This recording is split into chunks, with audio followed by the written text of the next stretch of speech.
নমস্কাৰ, আজি হৈছে 23 এপ্ৰিল। অসমৰ লগতে ভাৰতৰ বিভিন্ন প্ৰান্তৰ পৰা আজি সন্ধিয়াৰ কেইবাটাও খবৰ আহি পৰিছে। সাজু হৈছে অধিবক্তা কপিল চিব্বাল। শক্তিশালী যুক্তিৰে থকা সৰকা কৰিব চৰকাৰক। অহা 5 মেত আহিব নেকি ডাঙৰ খবৰ? এয়া হৈছে লক্ষণীয়। সাজু হৈছে অধিবক্তা কপিল চিব্বাল। শক্তিশালী যুক্তিৰে থকা সৰকা কৰিব নেকি চৰকাৰক? 5 মেত আহিব নেকি ডাঙৰ খবৰ? হিন্দু বৰ্ডত মুছলমান নাই, মুছলমান বৰ্ডত হিন্দু কিয়? এই প্ৰশ্নৰে ইতিমধ্যে চৰকাৰক কৰিছে থকা সৰকা। আৰু চৰকাৰে কিয় আৰু কি ভিত্তিত ৱাকফ বৰ্ডত এণ্ট্ৰি কৰাব বিচাৰিছে হিন্দু ব্যক্তি? এনেদৰে এতিয়া প্ৰশ্ন উত্থাপিত কৰিছে অধিবক্তা কপিল চিব্বালে। আৰু এনেবোৰ শক্তিশালী যুক্তিৰ পাছত ডাঙৰ প্ৰশ্ন সাজু কৰিছে কপিল চিব্বালে। চৰকাৰৰ সকলো কৌশল স্পষ্টকৈ উদাঙিবলৈ নিজক সাজু কৰিছে কপিল চিব্বালে। আলোচনাৰ ওপৰত আলোচনা চলিছে মুছলমান সংগঠনসমূহৰ। শক্তিশালী যুক্তিযুদ্ধৰ বাবে সাজু হৈছে মুছলমান পক্ষৰ অধিবক্তা। শক্তিশালী ৰূপত পইণ্ট ৱাইজ যুক্তি দিবলৈ সাজু হৈছে বিপক্ষ। কি হ'ব ৱাকফ আইনক লৈ উচ্চতম ন্যায়ালয়ৰ? এয়া হ'ব 5 মেত শুনানি। আৰু ইতিমধ্যে সুপ্ৰিম কোৰ্টত শক্তিশালী ৰূপত পইণ্ট যুক্তি দিলে মুছলমান পক্ষৰ অধিবক্তাই। শুনানিৰ পাছত ৱাকফ আইনক লৈ ডাঙৰ নিৰ্দেশনা উচ্চতম ন্যায়ালয়ৰ। কেন্দ্ৰক 7 দিনৰ ভিতৰত লিখিত উত্তৰ দিয়াৰো নিৰ্দেশ দিছিল সুপ্ৰিম কোৰ্টে। আৰু যুক্তিৰে থকা সৰকা কৰিছিল বিপক্ষৰ অধিবক্তা কপিল চিব্বালে। আৰু আইনী যুঁজত শক্তিশালী ৰূপত মুছলিম পক্ষৰ অধিবক্তা কপিল চিব্বাল। বিপক্ষৰ 5টা বিশেষ যুক্তিক লৈ চৰকাৰলৈ নিৰ্দেশনা সুপ্ৰিম কোৰ্টৰ। সলনি কৰিব নোৱাৰিব ৱাকফ সম্পত্তিৰ স্থিতি। সুপ্ৰিম কোৰ্টে দিলে অন্তৱৰ্তীকালীন আদেশ।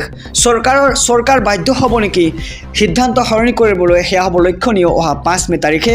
আৰু 5 মেত আহিব নেকি ডাঙৰ খবৰ? অপেক্ষা মাথো 5 মেলৈ। এই মুহূৰ্তত জনাইছোঁ আজিৰ 2 নম্বৰ খবৰটো। ৰেচন কাৰ্ড দেখুৱালেই কলেজত হ'ব বিনামূলীয়া নামভৰ্তি। নালাগে ইনকাম চাৰ্টিফিকেট, নালাগে গাঁওবুঢ়াৰ প্ৰমাণপত্ৰ। এই মুহূৰ্তৰ খবৰ ৰাজ্যবাসীৰ বাবে। ৰাজ্যৰ লাখ লাখ ছাত্ৰ ছাত্ৰীৰ বাবে আহি পৰিছে ডাঙৰ খবৰ। কলেজত বিনামূলীয়াকৈ নামভৰ্তি কৰিব পাৰিব ছাত্ৰ ছাত্ৰীয়ে। ৰেচন কাৰ্ড দেখুৱালেই কলেজত হ'ব বিনামূলীয়া নামভৰ্তি। নালাগে ইনকাম চাৰ্টিফিকেট, নালাগে গাঁওবুঢ়াৰ কোনো প্ৰমাণপত্ৰ। একাদশ শ্ৰেণীৰ ছাত্ৰ ছাত্ৰীৰ নামভৰ্তি হ'ব সম্পূৰ্ণ বিনামূলীয়া। সকলো কলেজৰ অধ্যক্ষলৈ নিৰ্দেশনা মুখ্যমন্ত্ৰী ডক্টৰ হিমন্ত বিশ্ব শৰ্মাৰ। ৰাজ্যৰ লাখ লাখ ছাত্ৰ ছাত্ৰীৰ বাবে ইতিমধ্যে আহি পৰিছে ভাল খবৰ, লগতে ডাঙৰ খবৰ বুলি ক'ব লাগিব। কিয়নো এতিয়া নালাগে কোনো ধৰণৰ ইনকাম চাৰ্টিফিকেট, নালাগে কোনো ধৰণৰ গাঁওবুঢ়াৰ প্ৰমাণপত্ৰ। কলেজত বিনামূলীয়াকৈ নামভৰ্তি কৰিব পাৰিব ছাত্ৰ ছাত্ৰীয়ে। আৰু ৰেচন কাৰ্ডখন কেৱল দেখুৱাই ছাত্ৰ ছাত্ৰীয়ে কলেজত বিনামূলীয়া নামভৰ্তিৰ সুযোগ লাভ কৰিব। নালাগে ইনকাম চাৰ্টিফিকেট, নালাগে কোনো গাঁওবুঢ়াৰ প্ৰমাণপত্ৰ। লাখপতি বাইদেউলৈ আহি গ'ল ডাঙৰ খবৰ। লাখপতি বাইদেউৰ ধন বিতৰণৰ বাবে চৰকাৰে পাতিব 3খন সভা। সভাত উপস্থিত থাকিলেই জুন মাহৰ ভিতৰতে লাখ লাখ মহিলাই লাভ কৰিব 10,000 টকা। এই মুহূৰ্তৰ খবৰ জনাই গৈছোঁ আমাৰ সমুদ্ৰশক। যিহেতু লাখপতি বাইদেউৰ ধন লাভ কৰিব মহিলাসকলে, আৰু ইয়াক লৈ কিন্তু ৰাজ্য চৰকাৰে 3খন সভা পাতিব। তাতে উপস্থিত থাকিলেই লাভ কৰিব চৰকাৰৰ 10,000 টকা। বানপানীৰ আগতেই লাভ কৰিব 10,000কৈ টকা। জুন মাহৰ ভিতৰত লাভ কৰিব 10,000কৈ টকা। মোবাইল নিকিনিব চৰকাৰে দিব নতুন মোবাইল ফোন। এনেদৰে মন্তব্য মুখ্যমন্ত্ৰীগৰাকীৰ। আৰু স্বামীৰ ব্যৱসায়ত খৰচ কৰক, নহ'লে গাহৰি পালন কৰক, নহ'লে গৰু পালন কৰক, নহ'লে কিবা এটা কাম কৰক। মুঠতে আপুনি টকাটো কামত খৰচ কৰক বুলি মন্তব্য মুখ্যমন্ত্ৰীৰ। ব্যৱসায়ত উন্নতি হ'লে লাভ কৰিব 25 আৰু 50,000কৈ টকা। লাখপতি বাইদেউৰ ধন বিতৰণৰ বাবে চৰকাৰে পাতিব 3খনকৈ সভা। সভাত উপস্থিত থাকিলে আপুনি লাভ কৰিব জুন মাহৰ ভিতৰত 10,000কৈ টকা। লাখপতি বাইদেউৰ ধন বিতৰণক লৈ মুখ্যমন্ত্ৰী ডক্টৰ হিমন্ত বিশ্ব শৰ্মাই ইতিমধ্যে কৰিছে ডাঙৰ ঘোষণা। আৰু কৈছে যে বানপানীৰ আগতেই লাভ কৰিব গোটৰ 10,000কৈ টকা। আৰু মোবাইল নিকিনিব চৰকাৰে দিব নতুন মোবাইল। এয়াও উল্লেখ কৰিছে মুখ্যমন্ত্ৰীগৰাকীয়ে। লগতে আপুনি এই টকা কামত খৰচ কৰক, ইয়াৰ পিছত আপুনি লাভ কৰিব 25 আৰু 50,000কৈ টকা। ৰাজ্যবাসীৰ বাবে এক ভাল খবৰ। ৰেচন কাৰ্ড থকা আৰু ৰেচন কাৰ্ড নথকা লাখ লাখ লোকৰ বাবে আহি পৰিছে ডাঙৰ খবৰ। লাভ কৰিব চৰকাৰৰ 7টা সুবিধা। কি এই সুবিধা? সবিশেষ জনাইছোঁ SB অসম মিডিয়াৰ সমুদৰ্শকক। ৰেচন কাৰ্ডৰ লাখ লাখ হিতাধিকাৰীৰ বাবে নতুনকৈ আহি গ'ল ডাঙৰ খবৰ। ৰেচন কাৰ্ড থাকিলে আপুনি লাভ কৰিবলৈ সক্ষম হ'ব চৰকাৰৰ 7টা ডাঙৰ সুবিধা।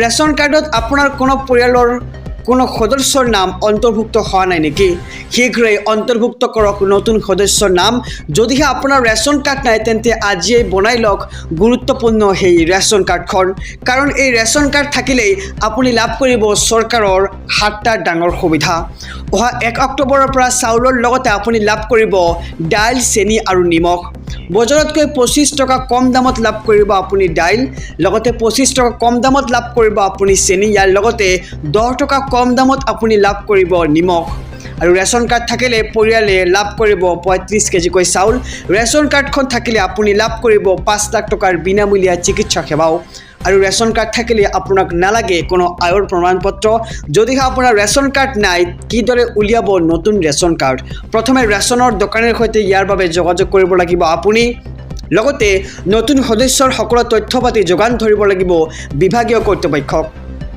নতুন সদস্যৰ বাবে Aadhaar card PAN card voter card থকাটো বাধ্যতামূলক আৰু অনলাইন যোগে আপুনি কৰিব পাৰিব ৰেচন কাৰ্ডৰ বাবে আবেদন নতুন সদস্যৰ সকলো তথ্য গাঁও পঞ্চায়তৰ জৰিয়তে প্ৰত্যায়িত হোৱাৰ পিছতে অন্তৰ্ভুক্ত হ'ব নতুন সদস্যৰ নাম আৰু EKYC কৰাৰ সময়তো কৰিব পাৰিব আপুনি এই কাম আইছো আন এক খবৰৰ মাজলৈ সমগ্ৰ ৰাজ্যবাসীৰ বাবে এক ডাঙৰ খবৰ অহা 1 মেৰ পৰা সলনি হ'ব বহুকেইটা নিয়ম ৰাষ্ট্ৰীয় ঘাইপথত গাড়ী চলালে প্ৰতি কিলোমিটাৰত ভৰিব লাগিব আপুনি মাচুল এই মুহূৰ্তৰ খবৰ জনাইছো আমাৰ সমুদ্ৰখকক অহা 1 মেৰ পৰা সলনি হ'ব বহুকেইটা নিয়ম 1 মেৰ পৰাই ফাষ্টেগ ব্যৱহাৰৰ সলনি GNSSৰ ব্যৱস্থা আহিব প্ৰতিখন বাহনত লগাব লাগিব GPS ট্ৰেকাৰ আৰু প্ৰতিখন বাহন কৃত্ৰিম উপগ্ৰহে কৰিব নিৰীক্ষণ অহা 1 মেৰ পৰা ৰাষ্ট্ৰীয় ঘাইপথত গাড়ী চলালে প্ৰতি কিলোমিটাৰত ভৰিব লাগিব আপুনি মাচুল ৰাষ্ট্ৰীয় ঘাইপথত বাহনৰ পৰা মাচুল সংগ্ৰহৰ নিয়ম সলনি নিয়ম বলবৎ হ'ব